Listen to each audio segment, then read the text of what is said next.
इफ्तार party ने बिहार की सियासत में नई हलचल पैदा कर दी है। मुस्लिमों ने नीतीश कुमार, चिराग पासवान, चंद्रबाबू नायडू की इफ्तार पार्टियों का बायकॉट कर दिया है। चंद्रबाबू नायडू का बेशक बिहार से कोई लेना देना नहीं है, लेकिन नीतीश कुमार और चिराग पासवान की इफ्तार पार्टियों का बायकॉट बिहार में एनडीए गठबंधन की टेंशन बढ़ा रहा है। कुछ ही महीनों में बिहार में विधानसभा चुनाव हैं, लेकिन नीतीश कुमार, चिराग पासवान दोनों की पार्टियों को मुस्लिम वोट मिलते रहे हैं। ऐसे में इस बायकॉट के बाद चर्चाओं का दौर जारी है। इस बारे में चिराग पासवान ने क्या कहा, ये सुनिए। मदनी साहब का बहुत सम्मान करता हूँ, आदर करता हूँ। उनसे पुराने संबंध हम लोगों के रहे हैं। ऐसे में मैं जानता हूँ कि उनकी अपनी चिंताएं हैं, जिसको लेकर उन्होंने इस तरीके का फैसला लिया है। बहरहाल मैं बस उनसे इतना कहूँगा कि जिनको उन्होंने मुसलमान समाज का संभवतः ठेकेदार बनना सही समझा है, क्या वो लोग उनके हितों का संरक्षण कर पा रहे हैं?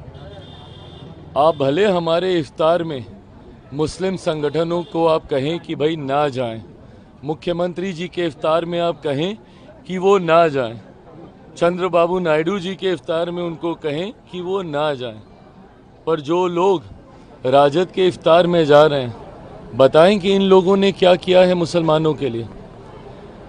इन लोगों से भी तो सवाल जवाब किए जाने चाहिए ना, जो अपने आप को सो कॉल्ड मुसलमानों का ठेकेदार समझते हैं, उनके हितों के संरक्षण करने वाला समझते हैं।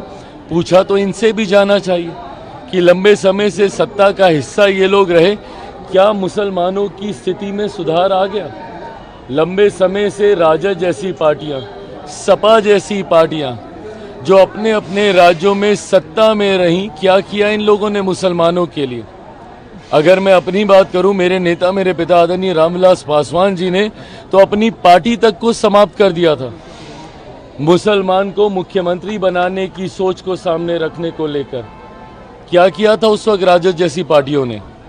बहरहाल मैं मदनी साहब का आदर करता हूं और उन्होंने ये कहा है मेरे सराखों पर उनको भी कम से कम इन बातों को देखना चाहिए कि जिन लोगों को आप अपना हितैषी समझते हैं, मौका आने पर वो क्या करते हैं आपके लिए और आपके समाज के लिए।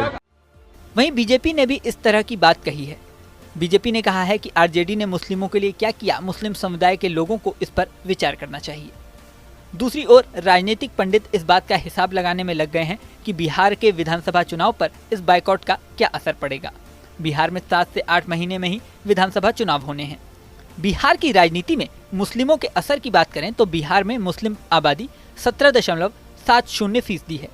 साल 2023 में आई जातिगत जनगणना के मुताबिक बिहार में मुस्लिमों की संख्या कुल 2,31,49,925 है। बिहार में इस्लाम दूसरा सबसे बड़ा धर्म है। MY फैक्टर के आधार पर ही लालू प्रसाद लंबे समय तक सत्ता में रहे थे। अब आगामी विधानसभा चुनाव में क्या होता है, ये देखने वाली बात होगी। इस वीडियो